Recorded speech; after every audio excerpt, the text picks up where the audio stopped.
ಗಣೇಶ ಹಬ್ಬನ ವಿಜೃಂಭಣೆಯಿಂದ ಮಾಡ್ತಾ ಇದ್ದಾರೆ. ಗೋಲ್ಡ್ ಗಣಪ ಇಡಬೇಕಲ್ಲ ಸರ್? ಗೋಲ್ಡ್ ಗಣೇಶ ಇಡೋಣ, ದೇವ್ರ ಅಷ್ಟು ಶಕ್ತಿ ಕೊಡ್ತಾನೆ, ಇಡೋಣ ಗೋಲ್ಡ್ ಗಣೇಶ ಕೂಡ.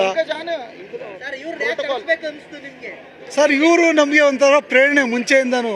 ಇವ್ರು ಗೋಲ್ಡ್ ಬಗ್ಗೆ ಕ್ರೇಜ್ ತಂದಿದ್ದೆ. ಇವ್ರ ಚೈನ್ಸ್ ನೋಡಿ ನನ್ನ ಹತ್ರ ಎಷ್ಟೊಂದು ಜನ ಕಸ್ಟಮರ್ಸ್ ಬಂದು ಇವ್ರ ಫೋಟೋಸ್ ತೋರಿಸಿ ನಮ್ಗೆ ಈ ಥರ ಚೈನ್ ಬೇಕು ಅದು ಬೇಕು ಅಂತ ಸುಮಾರು ಜನ ಮಾಡಿಸ್ಕೊಂಡು ಹೋಗೋರೆ.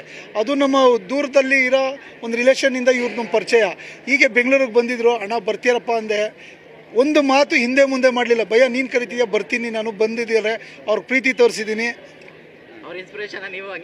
ಹೌದು, ನಾನು ಇನ್ಸ್ಪಿರೇಷನ್. ಹೌದು, ಅವ್ರು ನೋಡೇ ನಾವು ಇನ್ಸ್ಪಿರೇಷನ್ನು.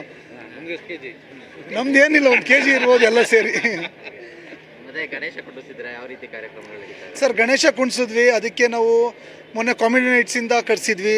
ತಿರ್ಗಾ ಸಾಗರ್ ತುರುವೇಕೆರೆ ಈವೆಂಟ್ಸಿಂದ ಒಂದು 2-3 ಕಾರ್ಯಕ್ರಮ ಮಾಡಿದ್ವಿ. ಡೈಲಿ ಅನ್ನದಾಸೋಹ 1,000-1,500 ಜನಕ್ಕೆ ಡೈಲಿ ಅನ್ನದಾಸೋಹ ಮಾಡ್ತಿದ್ದೀವಿ.